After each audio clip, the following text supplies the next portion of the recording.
C0-1 pull. Okay, so why would we use this instead of a push to begin with? Why would we use this instead of a push? Let's go just mechanically first. Like, yeah.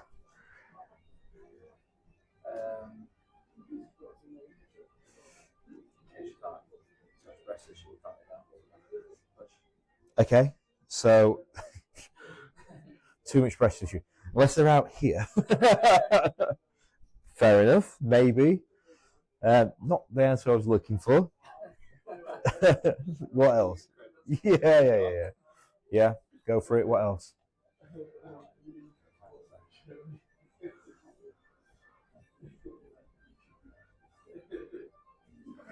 Okay. So from an advanced energetic point of view, it's more of a feminine adjustment. So if we're looking for something that's more nurturing, it could, that's that. Another one of the reasons is obviously this is a prone adjustment, not a supine. So if someone's struggling to lay on the back, it can be useful for that. The traction for it comes from more mid-thoracic than direct contact onto the occiput. You'll find that.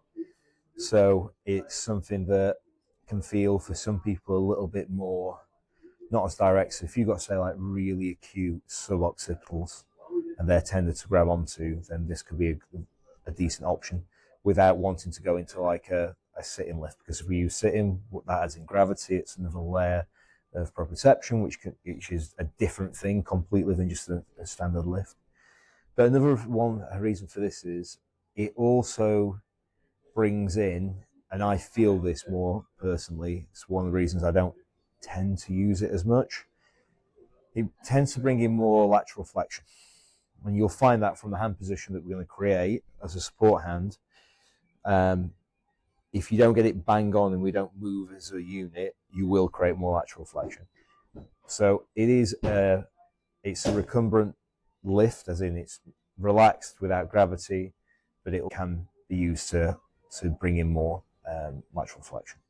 Right, so let's try setup. Let's come around. Let's go onto your front for me, George.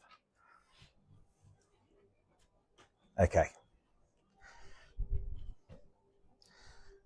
So when we're looking at this, we are going to turn the head towards the side so that we're going to adjust. So if I just show you this, the side that we're going to lift is going to be on the top always. Okay. Now, dependent on which side they rotate to, the side that goes down is the hand that we're going to be countering with. Okay, it's going to be the side that's going to be the support hand. If not, what happens is you mess this up. You'll put your hand across the face or across the mouth. Not great. Okay, the other thing that we need to know so that's your check. We're going to turn to the side that you're lifting is going to be at the top. The hand that's going to be support is going to be the one that's going towards the bottom side, and we're going to have it so it's not covering the face, it's underneath the face. The hand itself, we're going to reinforce slightly onto the middle finger, and we're looking for it to be at 90 degrees to the area where the occiput will sit. The other big check that needs to happen with this is that we need spinal neutral. So in this position where the headpiece is level, and if we turn the head to one side, to keep that spine in neutral, there is no space for my hand to go. So if the head piece is lowered down like this, by the time I turn the head, I'm going to drop my shoulder there, there's now space for my hand to sit. Now, with all this, another reason that it can be a bit more uncomfortable is because ideally we'd have the head fully rotated at 90 degrees. If you've got somebody as well who can't do full neck rotation, then it's easier to modify a supine lift, a push, because with that, you can obviously rotate to wherever they can get to. You can come up and behind it, but you have to rotate your body. The same thing can happen. If I can only rotate into here, that's fine. But then for my setup, I'm going to have to counter where I am and rotate down. Now it can become awkward to try and create conversion of vectors. So ideally on this one, we do want them nice and relaxed and all the way across.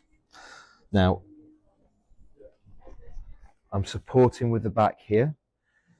My finger is now across and slightly reinforced. Now that's what can cause the lateral flexion because it's creating a pivot. But what I do want is I want my wrist and my arm flat. Okay. Now there's two ways of stance you can go to.